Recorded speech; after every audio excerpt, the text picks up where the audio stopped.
Bonjour à tous. Déjà, je voulais remercier l'AFEF et la NRS d'avoir renouvelé cette invitation pour cette année. Et donc, j'ai pas de lien d'intérêt.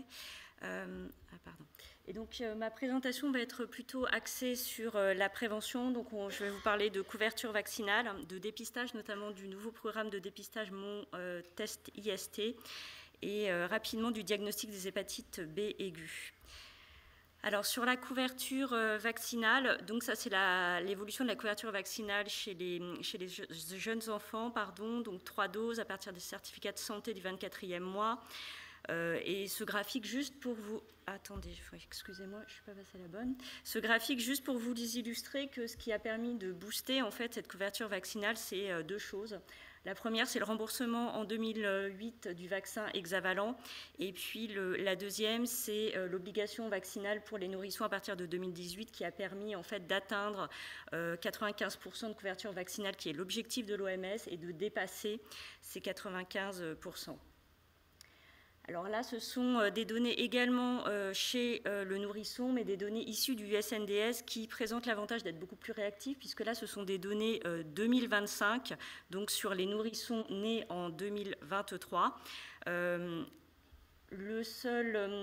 défaut de cette source de données, c'est qu'elle sous-estime la couverture vaccinale, puisqu'elle ne permet pas d'inclure les enfants qui ont été vaccinés en PMI à l'aide de vaccins gratuits. Alors ça montre quand même que depuis cette obligation vaccinale de 2018, la couverture vaccinale continue à progresser bon an mal an, mais elle progresse. Alors vous avez cette carte qui représente les couvertures vaccinales par région et qui vous montre que certaines régions sont quand même un peu à la traîne en termes de couverture vaccinale. Donc ça concerne la Guadeloupe, la Réunion, l'Île-de-France, PACA et la Corse. Alors chez les adolescents, c'est là quand même que le bas blesse. Donc les campagnes de vaccination de l'hépatite B qui avaient été mises en place en milieu scolaire dans les années années 1990, donc avaient permis d'obtenir une couverture vaccinale très élevée de 88%. Suite à l'arrêt des campagnes, la couverture vaccinale s'est effondrée, elle a stagné autour de 40% pendant des dizaines d'années.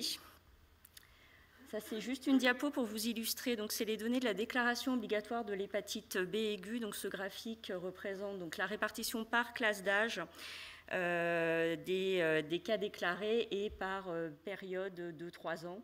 Et donc, ce que j'ai représenté en hachuré, c'est les générations qui ont pu bénéficier de cette vaccination dans le cadre de ces campagnes. Et donc, on voit bien l'impact de ces campagnes sur la répartition des cas par classe d'âge. Alors bien sûr, grâce à l'avancée en âge des enfants qui ont pu bénéficier d'une bonne couverture vaccinale quand ils étaient dans la petite enfance, bien sûr, la couverture vaccinale va mécaniquement augmenter chez les adolescents et donc on peut s'attendre, donc ça c'est des estimations, en l'absence de rattrapage vaccinal à l'adolescence, on peut s'attendre qu'en 2025, on ait une couverture vaccinale chez les adolescents de 14-15 ans autour de 80%. Et 91% en 2030. Donc l'objectif de la stratégie nationale santé sexuelle, qui est d'atteindre 95% d'ici 2030, devrait être atteint d'ici une dizaine d'années, mais quid de toutes ces générations précédentes. Alors parmi les recommandations du rapport de recommandation donc, ANRS-CNS, il y avait une recommandation qui était d'essayer de saisir toutes les opportunités pour mettre en place ce rattrapage vaccinal chez les adolescents et en association avec la proposition de dépistage HPV. Alors ça, c'est juste pour vous illustrer, donc il n'y a pas de faute de frappe, je vous montre les résultats d'une campagne de vaccination HPV donc, qui a été mise en place donc, à partir de 2023. Donc je ne sais pas si vous vous souvenez, ça faisait suite à une annonce présidentielle de mettre en place ces campagnes en classe de 5e. Et donc sur cette campagne, on voit qu'entre le lancement de la campagne en septembre 2023 et la fin de cette campagne en juin 2024, on a gagné 22 et 24 points de couverture vaccinale dans cette tranche d'âge chez les filles et chez les garçons. Donc voilà, on a des moyens efficaces. Alors sur le dépistage, le dépistage de l'antigène HBS, il augmente régulièrement. On est actuellement à près de 5 millions de personnes qui ont eu un remboursement de tests dans l'année. Et encore, c'est une sous-estimation puisque le SNDS n'inclut pas tous les tests réalisés lors d'une hospitalisation en milieu public, tous les dépistages qui sont réalisés en Cégide, qui sont réalisés par TROD. Pour les anticorps anti-delta, on voit qu'on a une augmentation plus importante, et notamment depuis l'AMM du bulévirtide en 2020. Alors pour autant, quand on fait le rapport entre le nombre de tests anti-VHB et le nombre de tests anti-NHBS, on retrouve une proportion qui reste inférieure au taux de positivité de l'antigène HBS, ce qui nous fait penser que le dépistage reste insuffisant pour l'hépatite delta au regard des recommandations de réflexe testing et de dépistage répété. Alors là, c'est un peu les mêmes courbes, mais pour les PCR, donc ADN VHB et ARN delta. Donc on a à peu près les mêmes évolutions, mais une évolution quand même très forte pour l'ARN delta, notamment depuis 2021. Alors parmi les recommandations aussi du rapport d'experts, il y avait une recommandation sur le dépistage qui était d'étendre le dispositif qui s'appelait VIH test et qui permettait à toute personne de pouvoir bénéficier d'un test VIH en laboratoire sans ordonnance depuis janvier 2022, de l'étendre aux hépatites B et C.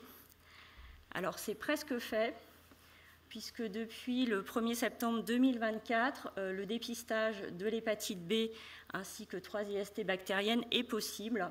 Par contre, l'hépatite C n'a pas été inclus dans le lot.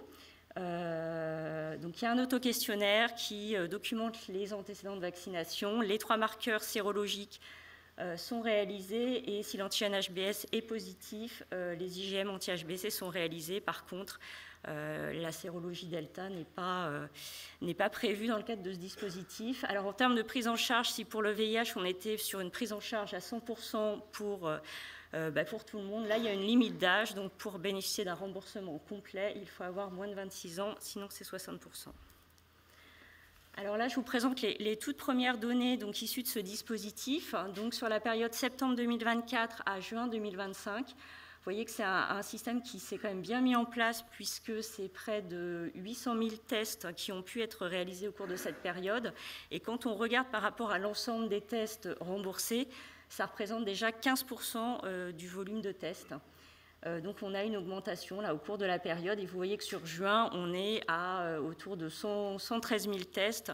Par comparaison, pour le VIH, pour lequel ce dispositif a été mis en place depuis janvier 2022, on est autour de 160 000 tests en juin 2025. Pour les IgM anti-HBC, on est sur des volumes forcément beaucoup plus faibles, donc c'est 740 tests qui ont été réalisés au cours de la période. Alors ce dispositif, il cible donc, il a atteint au départ une proportion d'hommes un petit peu plus élevée, mais cette proportion a eu tendance à diminuer au cours de la période.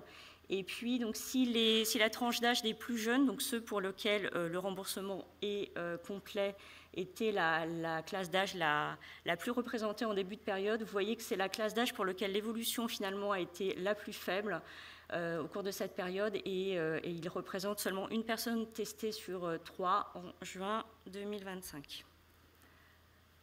Alors, si on se concentre sur le premier semestre 2025, donc on est sur un volume de 571 000 tests, donc ça représente 18% des tests remboursés. Et là, c'est simplement pour vous faire une comparaison entre l'ensemble des personnes qui bénéficient d'un test remboursé et les personnes qui ont été dépistées dans le cadre de mon test IST. Donc ce qu'on voit, c'est que ça permet quand même de capter un peu plus d'hommes que l'ensemble des tests remboursés, et puis on capte davantage quand même la génération des 15-25 ans. Alors juste en termes de répartition géographique, donc vous avez à gauche donc, le taux pour mon test IST. On voit que c'est globalement un petit peu les mêmes régions, celles qui ont tendance à avoir un taux de dépistage le plus élevé, qui ont le plus mis en place ce dispositif, mais ce n'est pas totalement vrai, puisque vous voyez que dans les DROM, on a quand même la Martinique et la Guyane qui ne se sont pas tellement emparés en fait, de ce dispositif, au contraire de la Réunion, où là on a un taux qui explose, et par contre la Nouvelle-Aquitaine s'est plutôt bien saisie de ce dispositif. J'ai juste une dia sur les hépatites B aiguës, juste pour vous montrer. Donc ça, c'est le taux d'hépatite B aiguë déclaré, donc rapporté à la population. Donc vous avez la France à gauche, l'Europe, donc c'est des données de l'ECDC sur la droite. Et c'est juste pour vous montrer qu'on avait une tendance à la diminution depuis de nombreuses années. Et puis là, vous voyez que depuis quelques années, on a quand même une petite tendance à l'augmentation. On a discuté avec le CDC, donc nous, nos données sont un petit peu limitées pour arriver à caractériser, puisqu'on n'a quand même pas beaucoup d'effectifs, à essayer de caractériser cette augmentation. Pour l'Europe, il manque encore de recul, ils n'avaient pas encore les données 2024, mais voilà, c'est un petit signal à suivre et je pense qu'il faut rester vigilant.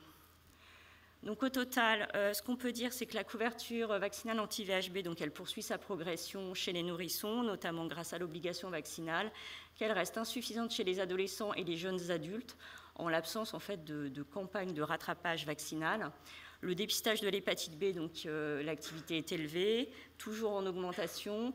L'offre de dépistage a été élargie avec ce nouveau dispositif Mon Test IST qui s'est quand même très rapidement déployé et qui concerne maintenant quand même près d'un test remboursé sur 5 et qui permet d'atteindre une population un petit peu différente des personnes qui se dépistent sur prescription, donc plus souvent des hommes et plus souvent des personnes jeunes. Le dépistage de l'hépatite delta, il a fortement augmenté depuis 2021, mais il reste insuffisant au regard des recommandations. Et puis, comme je vous le disais, une petite vigilance à avoir sur cette tendance à l'augmentation des hépatites B aiguës.